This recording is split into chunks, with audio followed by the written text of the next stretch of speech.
Some wars begin with an assassination. Others begin with an invasion. But according to one of the most extraordinary stories of the 20th century, one began with a football match. For more than half a century, the world has remembered this conflict by a name almost impossible to ignore: the Football War. 3 words that transformed a complicated chapter of history into a simple story. A World Cup qualifier, 90 minutes, 2 neighboring nations, and, according to the story, the beginning of a war. It is a story repeated in newspapers, documentaries, classrooms, and conversations around the world. A story so remarkable that very few people ever stop to ask how it became history. In the summer of 1969, these 2 small nations became the center of one of the most unusual conflicts in modern history. ¡Viva Honduras! ¡Arriba la bandera!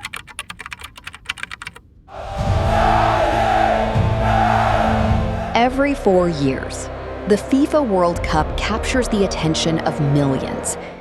Before the champions are crowned, nations must first survive qualification. And in 1969, one of those qualifying ties would become famous for reasons no one could have imagined. The rules were simple: 3 matches if necessary. One nation would continue toward the World Cup. The other would see its dream come to an end. At first, there was nothing unusual about the fixture. Football has always inspired fierce rivalries, passion, pride, celebration, heartbreak. This seemed destined to become another chapter in that familiar story. Across both countries, excitement spread quickly. Newspapers debated tactics. Radio stations counted down the days. Entire communities began living toward a single date on the calendar. Match day arrived.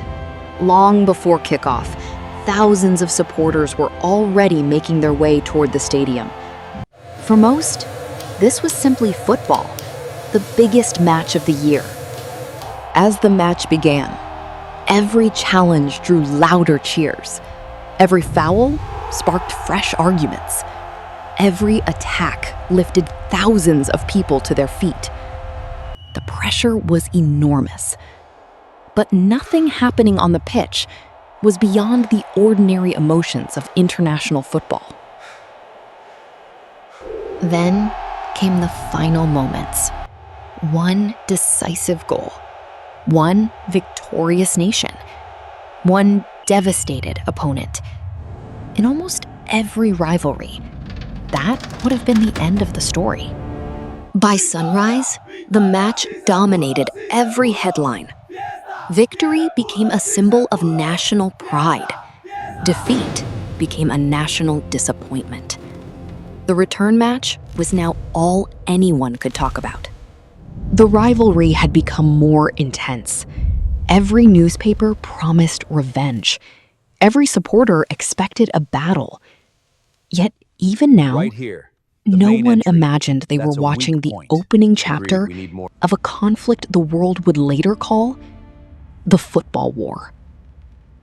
As the days passed, anticipation grew into obsession. Every prediction became front-page news. Every rumor spread across cafes, factories, and marketplaces. Football was no longer just entertainment. It had become a matter of national pride. Looking back, it is tempting to see these scenes as warning signs. But history rarely announces itself in advance. To the people living through those days, life still felt ordinary. They believed they were preparing for a football match, not standing at the edge of history. Every important rivalry develops its own mythology. Matches become symbols. Victories become legends. defeats become scars. The coming game promised to be remembered for decades. No one yet understood just how true that would become. Years later, countless books and documentaries would point toward these matches and declare that this was where the war began. It is an explanation that feels almost irresistible. Simple, dramatic, easy to remember. But good investigations begin with a simple rule. Never mistake the moment something becomes visible for the moment it actually begins. So we asked a different question. If this story truly began with football, why did every road we followed lead us away from the stadium? Sometimes the loudest event in history hides a much quieter beginning.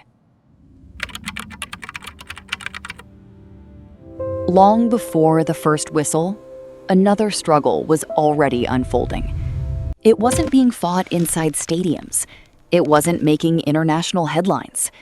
Yet without it, the story we know as the football war could never have happened. For these families, football was only one part of life. Their greatest concern was far more basic. Could the land beneath their feet continue to feed the people who depended on it? For generations, families had measured wealth in acres, not money. A healthy harvest meant another year of survival. A failed harvest meant debt, hunger, or leaving everything behind. By the 1960s, El Salvador faced a problem that grew a little larger every year. Its population was rising rapidly, but its borders never moved. More people were trying to survive on the same amount of land. Land passed from parents to children, then to grandchildren. Each generation inherited less than the one before it, until many farms became too small to support the families living on them. The imbalance was impossible to ignore.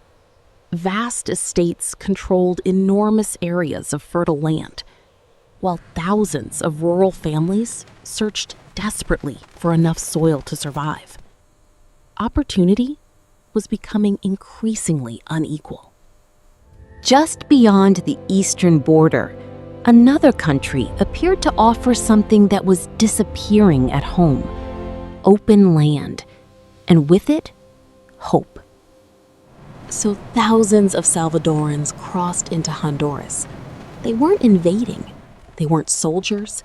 They were farmers, laborers, parents, children, people searching for a future they believed was no longer possible at home. Many found work. Others cleared unused land and built new communities. They planted crops, raised families, paid taxes. And for a time, it seemed they had finally found stability. But history has a habit of changing quietly, not with explosions, but with signatures, laws, and decisions made far from the people whose lives they would transform. In Honduras, pressure for land reform had been building for years. Many Hondurans believed large numbers of Salvadoran settlers now occupied farmland that should belong to their own citizens. The government promised change, but promises made in political offices often carry consequences in ordinary homes. Suddenly, thousands of families faced questions no football match could answer. Who legally owned the land? Who would be allowed to stay? And who would be forced to leave?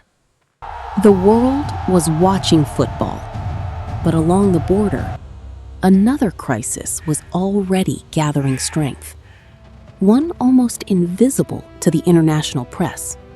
If the stadium was where the world first noticed this conflict, these fields may have been where the story truly began.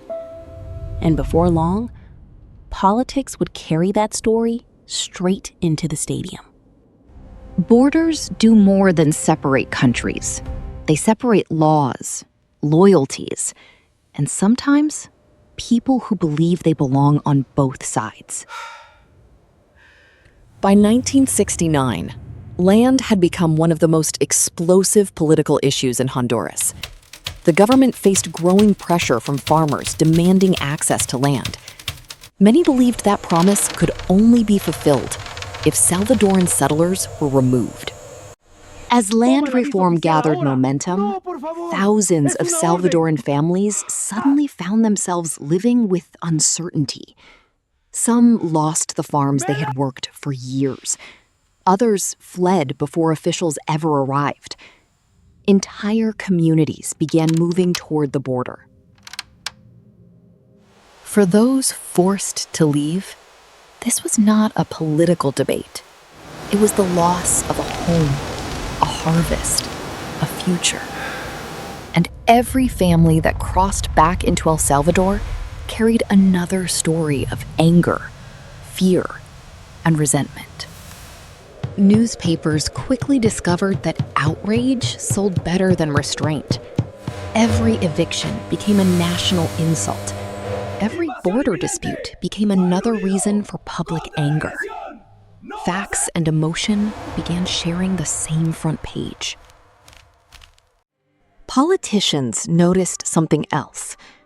Anger could unite people, especially when it had a visible target.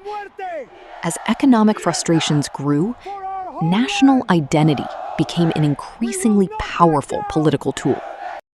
On both sides of the border, newspapers, broadcasters, and political leaders began speaking less about compromise and more about honor, pride, sovereignty.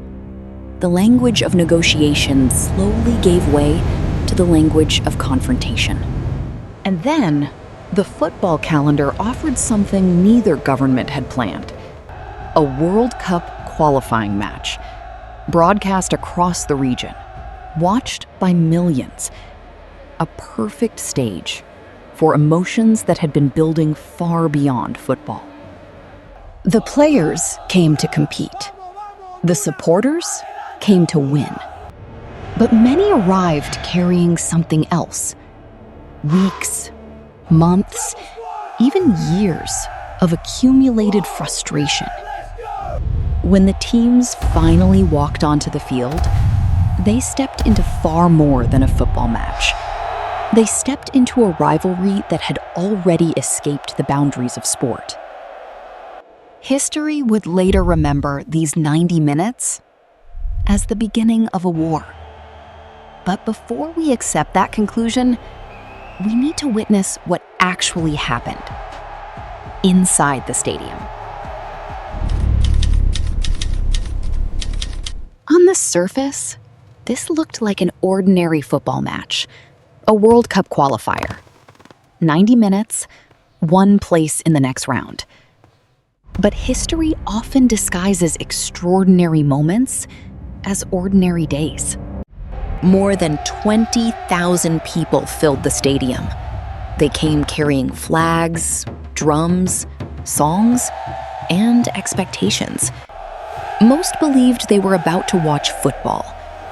Few realized they were about to become part of history. For the players, the pressure was immense. They weren't politicians. They weren't generals.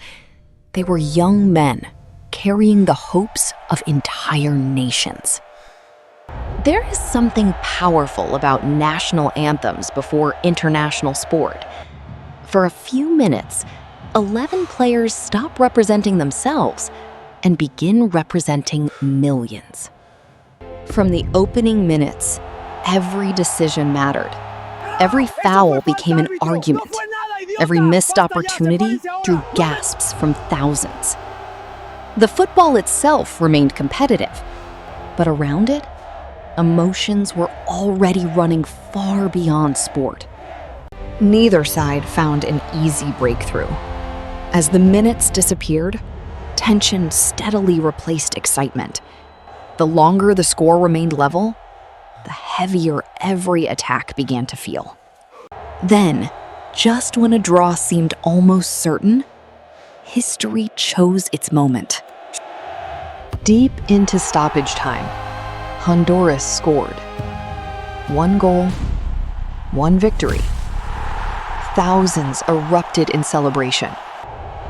Thousands more watched in stunned silence. Victory transformed an entire city. Defeat transformed an entire journey home. But neither side yet understood that the most dangerous part of the story had not happened on the pitch. Before sunrise, football had already become something else. Journalists no longer described only a match. Many described a nation that had triumphed, and another that had been humiliated. The language had changed, and language has consequences. Looking back, something remarkable becomes clear. Football was slowly disappearing from the headlines. National identity was taking its place.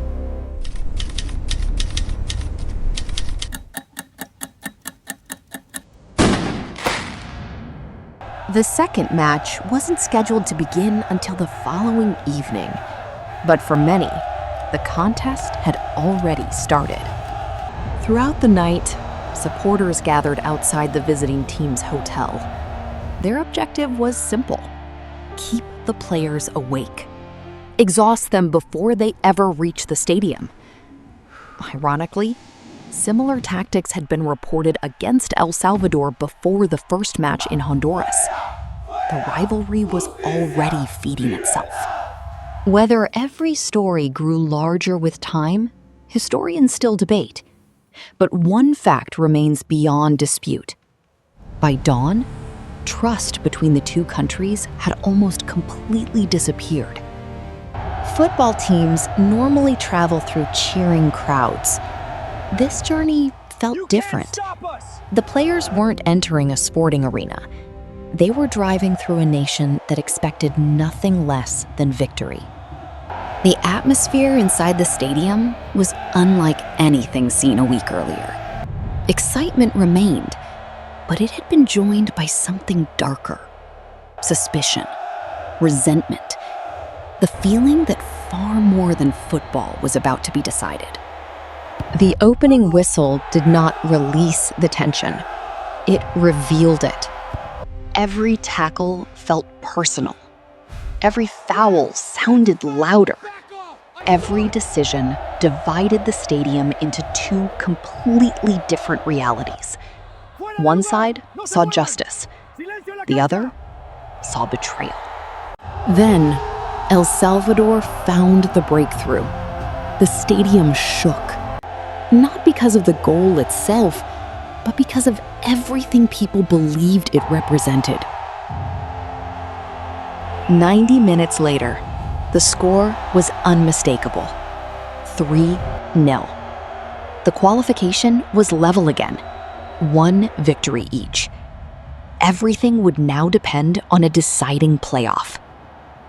But while supporters celebrated, governments were already speaking a different language. Diplomatic accusations intensified. Reports of violence against civilians crossed the border. Every new incident deepened the crisis. Something subtle had happened. Football was no longer leading the story. It had become the vehicle through which every existing grievance, every fear, every accusation was now being expressed. 12 days after the second match, El Salvador officially severed diplomatic relations with Honduras. The government declared that Salvadoran citizens living across the border could no longer be protected. By this point, the crisis had completely escaped the football field. El Salvador won the deciding playoff. Officially, the football story was over. The World Cup dream remained alive. But history had already moved on.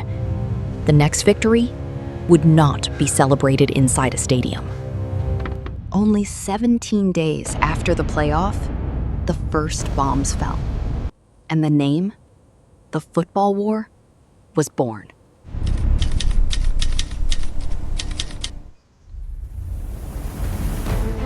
On the evening of July 14th, 1969, the argument left the football field and entered history. Salvadoran forces crossed the border into Honduras. At the same time, military aircraft launched attacks against strategic targets. The conflict that had dominated newspaper headlines had become a shooting war. The invasion happened quickly. Entire communities woke to the sound of aircraft, explosions, and advancing troops. For civilians, there was little warning. Once again, ordinary families paid the highest price. The same people who had struggled over land now struggled simply to survive. Although Salvadoran forces initially advanced, the offensive soon slowed. Logistics became increasingly difficult. Honduran resistance stiffened. The war settled into a dangerous stalemate. The conflict also produced one of the last aerial battles fought by aircraft powered largely by piston engines, a reminder that even in 1969, parts of Central America were still fighting with machines that belonged to an earlier era of warfare. The human cost mounted rapidly. Soldiers died. Civilians died.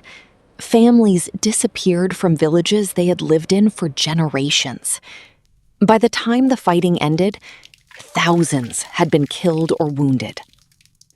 As the conflict intensified, neighboring countries feared a wider regional war.